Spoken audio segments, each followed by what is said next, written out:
to me, and we are live, is how little reaction I just got from you. That was great. That is so great. Hi, folks. Mark Elias here with New Albany Realty. Today, we have Jennifer Wilcoxon, the director at the New Albany Food Pantry. Their mission is to eliminate food insecurity in the New Albany Plain Local School District by connecting our neighbors in need with food and other critical resources. Jennifer, you look like you're in a nice area of your house right now. You outside? I am. The backyard. It's a beautiful afternoon here. Oh, it's so nice, especially with this COVID. Being outside is like a brain refresh. It really is. And when you see the sunshine in the morning, it just makes me happy. Totally. I have so much to talk to you about. So let's just jump into it. First and foremost, were you a doctor or a fellow in neurobiology, pathology, and pharmaceuticals? I was. So I have a PhD in neuroscience. What? And so, yeah, yes, neuroscience to the food pantry.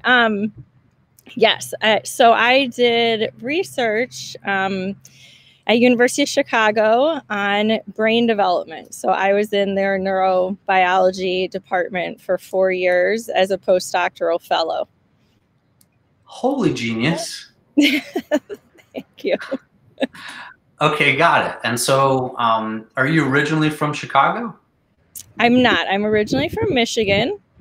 And then I went to college in Nashville. And then I moved to Chicago for graduate school. I was there a total of 10 years in Chicago. And then I moved back to Michigan to be closer to family once we started having young kids of our own. And then my husband grew up in the Columbus area. So we moved to New Albany about 3 years ago now. Got it. So your husband is Jeffrey. Yes. Did Jeffrey own Bobtail Ice Cream? Yes. Okay. Yes, he So did. the story is that Johnson's acquired Bobtail Ice Cream. So what I really want to know is why isn't New Albany Food Pantry stocked to the gills with ice cream? With ice cream. I know. We do have ice cream sometimes, but usually the freezers have meat and produce and other things for the family. Got it. Got it. So, you know, I have to tell you, in the conversation around food and just mental health and well-being, when I get hungry, I am such a moody, hangry, short patience. I can't really think clearly. I'm not motivated. There are so many things that change in my body when I'm hungry. Yes. My kids, they melt down when they're hungry. Yeah, I know. Mine too. So, even, you know, it's just funny just to share on a tangent for a moment. My dad, when we go out to restaurants, my sister and I and brother make sure that he is not starving, because if he is such a dick to the wait staff because he's hungry. And we always say, Dad, are you starving? Because if you are, we're not going out with you. You have to eat something before we go out. Yeah. So, you know, it's a very surprising thing to me that a lot of, you know, there's a distinction between limited food supply and starvation, and that you folks are very intentional about using that wording. Tell me more about that. Right. So the limited food supply means, right, some of our families are just food insecure. They don't know where their next meal is coming from. And as we were just talking about, we're cranky and unhappy and miserable when we're hungry. So especially our children in our school district, if they go to school hungry or hungry in the middle of the day or just really want a snack, it's very hard for them to focus and do well in school with empty tummies. Yeah, I get that. And the word food insecurity in particular is a real nuance. It's a description that I don't think a lot of people really use. Starvation is where you are really dying from a lack of food. And food insecurity is an ongoing anxiety about where am I going to get the next meal? Can I afford all the food in which I have in my cart? It's right. It's like it's versus being totally poor versus being poverty stricken, right? Yes, and choosing in some cases too, do you pay your rent for the month or do you buy food? And so that's why we are here to help, so that families don't have to make that choice. They can pay their rent and come to the food pantry to feed their families. Yeah. It's really surprising, Jennifer, in that just reading about some of the statistics about what creates health, Yes. The social determinants, Mhm. such as food access, income, housing, zip code, early childhood development, is some crazy high number about what determines health versus actual access to health care. Mm-hmm. Yes. Yeah. That was really surprising to me. So, we live in New Albany. It's an affluent area. Mm-hmm. I got to imagine it's a pretty small percent of people that qualify for New Albany Food Pantry or that need its services. What portion of the community does? So we serve the New Albany Plain Local School District, the City of New Albany, zip code 43054, and employees of the New Albany Plain School District. So there are approximately 10% or 500 children in the New Albany Plain Local Schools on free and reduced lunch. So if you look at those numbers, we served last year in our food pantry 250 children. So we are reaching about half that number, and we know that there are a lot more families out there that might need our help. So it's wonderful community members like you are talking to me, and we're trying to get that message out there for those families that do need some help, especially during this time. Right. Yeah, that's astonishing to me that, one, there are that many kids. I mean, that many kids is like several grades in the 1 through 6 school. Yes. And then secondarily, I would have thought in such an affluent community that serving those 500 kids, we would have hit that number in its entirety and even exceeded it. So am I hearing you correctly that actually there aren't enough financial and other donations? We have received amazing community support, especially since the schools closed. I think for a number of reasons, families maybe just don't know that the pantry exists. They aren't comfortable coming to us. They feel there's a stigma associated with coming to the food pantry, or they just don't have access to us. Maybe they don't have a car, they're working full time, just aren't able to connect with us. And so we're trying our best to then work with families in those situations and maybe deliver meals if needed, and find service times that best fit their schedules so that we can be flexible and accommodate their needs. Do you have enough resources and food to serve all 500 children? We're working at it. For every dollar donated to us, we're able to purchase up to $10 worth of food from Mid-Ohio Food Bank right now. Their inventory, though, is a little bit low. As many food pantries, the demand is increasing, and so we are looking to other sources to purchase food for reduced costs so that we're able to continue to meet the increasing needs of our families. Okay, so not only do you need new suppliers, but you also need more donations. Yes. Okay. Yes. That's a good learning, because I just know there's a lot of organizations that are receiving a lot of money, and the service that you're providing to such a wide group of young people and families, it just seems like, how could we not do it that 100% of demand is being fulfilled? That's like a wake-up call. Wow. Yes, I mean, it really is. And we've started our summer meals program early, which is packing breakfast, lunch, and snack items for students not in school. We're doing that every Sunday morning, and families right now are coming and picking those boxes up from the pantry. And our numbers have almost doubled for that program alone since last summer due to the COVID-19 crisis. So in starting that program early too, we are just anticipating the need to continue to grow. Got it. Okay, so there's more demand, and that is a blessing to have that more demand, in that you want people to use your services. Not necessarily do you want more people to be poor, but they're hearing about you, and Yes. There's something to be said about serving people who may have limited access to food in a way that's dignified and Yes. that's with respect. And you know, food is a basic thing of life. There's something kind of like a shame, some type of emotion around that, for asking for help with food. Yes.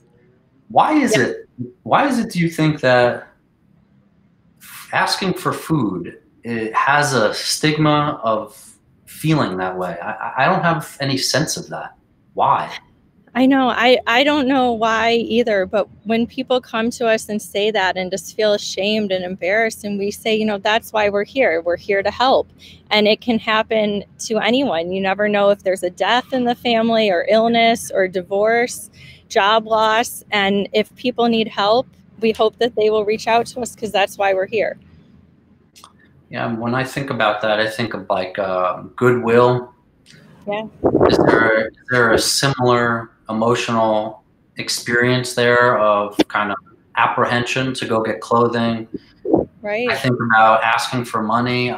I guess I think what I'm realizing is to acknowledge that you don't have the necessary resources to care for yourself, period, is humbling, and there's a lot of shame, you know, being ashamed around that. So I know.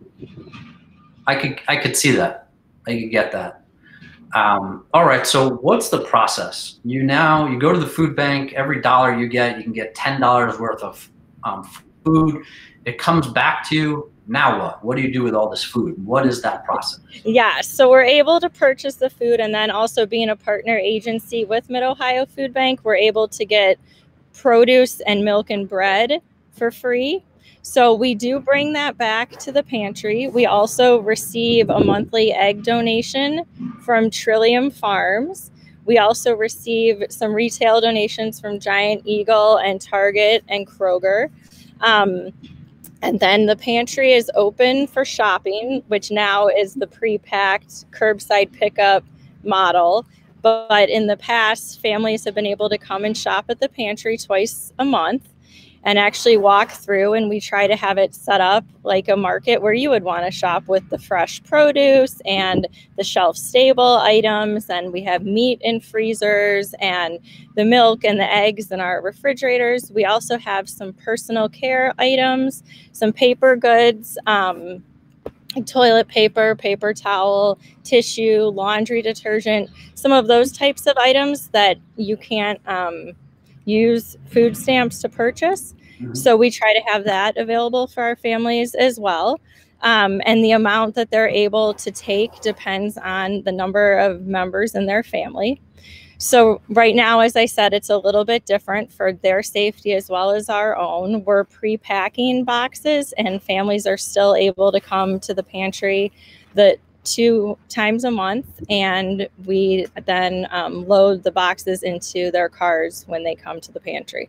Got it. So how do you, and this is just out of curiosity, how do you avoid some kid who just has a great appetite, his family is affluent? How do you avoid him from going to the food pantry? Well, I mean, you know, people do self-declare. You do have to fill out a federal form, but we just ask them to self-report that their income is below a certain level. We also ask for proof of address that they're in the New Albany Plain Local School District or the City of New Albany or work at the school district. If families do come to us that don't live in our service area, we serve them that first time and then have a list of other pantries that are partnered with Mid-Ohio Food Bank, and we refer them to then the pantry in their area. Got it. I mean, you could set up a small business just with the toilet paper alone. Right now. Right? I know. Okay, so you set this up. Right now the model is pickup. Yes. Boxes are set up. They get put in the trunk. I got to imagine that recipients are far more inclined to like that versus having to walk through a retail store, which is far more exposing. You have to kind of be far more vulnerable to pick things off the shelf versus just open your door.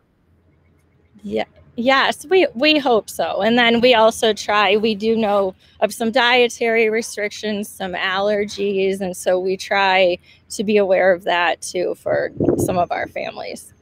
Got it. So Facebook stepped up to the plate and they donated a box truck. How are you using that truck, and why is that important? Yes, it is amazing. Our pantry manager has been using it this whole week. She's been down to Mid-Ohio to pick up food for our families. She's been to Target to pick up a large donation from them. And so this really helps us get more food, fresh, healthy, available options back to our pantry to then hand out to our families. So it really was an amazing donation from Facebook. That's great. From speaking to you and others in our community, a culture of giving is something that I've said time and time before, that it's contagious. Yes. That it's a feedback loop. The more you give, the more you want to give. How did you go from a PhD in biology, studying brains, to being a philanthropist, a volunteer, one of the directors of this organization? So when I left Chicago, I stayed at home for a few years with my 4 young children. And then when we moved to New Albany a few years ago, I really wanted to get involved in the community, meet some new people, learn what New Albany was all about. And so I came across some information on the food pantry and I started volunteering. I started volunteering with my family. We did the summer meals, packing on a Sunday morning, and then delivered the meals to families. And then I became the pantry manager, and I did that for a year. And then in January, I took over as the director. And I just love this community. I love the people in this community. I love that this community wants to give back and support each other. I've seen that now more than ever during this COVID-19 crisis. And I just was so excited and happy to be part of it all. That's awesome. That's really touching how you stepped up to the plate and have grown into this leadership role. I got to imagine you have a unique viewpoint into humanity. These people come to you,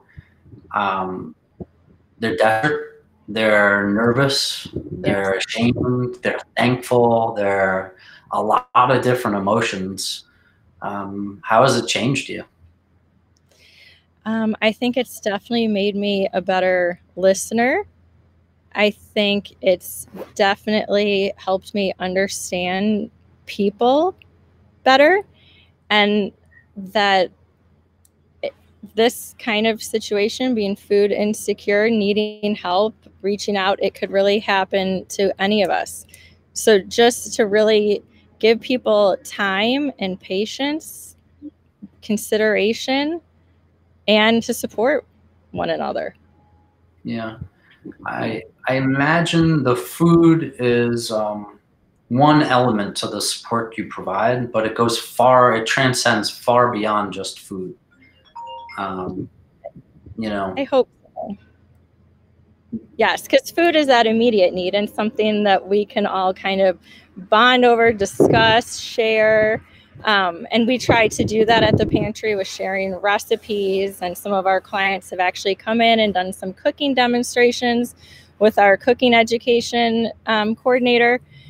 But we do try to connect with families as well and offer other resources to them if we can. Got it. Well, the bottom line is this. You don't have enough money to supply the necessary food for people that need it in the New Albany Plain Local School District. So, folks, get out there. I'm not saying it like you did something wrong or make wrong or how dare you or you should have. This is not that conversation. This is just a simple request that this is really happening. There are 500 kids that need food. There's no school. They're hungry. The kids that we're feeding are our future. They didn't have a choice in this. If they could. So I'm asking the community, step up here.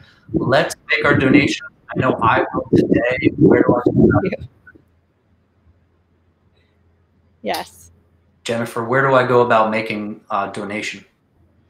You can go to our website, newalbanyfoodpantry.org, and click on the donate button.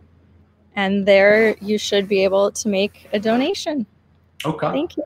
Yeah, absolutely. And I think that the other opportunity is some PR, leveraging what you're doing.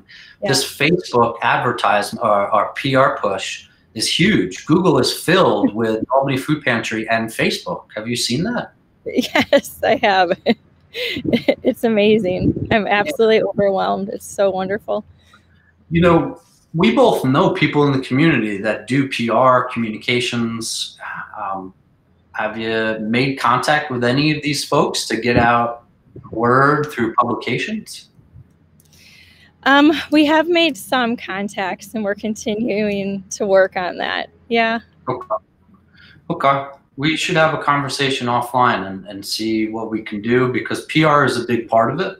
Yes. I would suspect that the cause, people find the cause to be worthy and they'd be more than happy to donate. They just don't know about it. Yes, I know. So just increasing awareness that we understand that there's a need, especially during this time. Well, good. I'll post this. I hope that you share it with everyone you know. I'm certainly going to do the same. And Jennifer, I so appreciate you. You're a unique breed. Oh, thank you. Thank you very much. Yeah, I say that with kind of humor because you're not a breed, you're a human being. But I love dogs, so that's the way I said it. That's great. Thank you. And you also have 4 kids. Was that all on purpose? Yes, pretty much. Wow. And so the twins, both 13, are turning 13 next week or turning 14? They will turn 13. And do your kids still like you in their teenage years? That's the question. So far, we all still like each other. Okay. Okay. How long do you think that's going to last for? I hope a long time. I don't know. I mean, you were a teenager once. You don't remember thinking you knew it all and your parents were a pain in the ass? I know I did. I do remember it. Yeah. I know. We might have some rocky times ahead. I mean, it's bound to happen. Being that young with so much change happening internally and externally, not to mention, these kids don't have in-person contact. I know when I was 13, 14, 15, there was only one thing I was thinking about. And it wasn't school, Jennifer. Right. So, yeah, that's going to be frustrating, to say the least. Right. To say the least. Anyhow, thank you again. I really enjoyed the conversation. I hope you don't feel like you exposed too much of your personal life about, all of it. But you were very generous. You were honest and informative. I really hope that this broadcasts brings in exposure, brings in money and brings in volunteers. You don't necessarily need to donate money. You can show up and be a part of the team. Thank you. Yes, thank you so much. All right, Jennifer, good chatting with you. Hold tight for a moment. I want to just say my goodbyes. And for everyone out there listening, thank you for tuning in. My name is Mark Elias with New Albany Realty.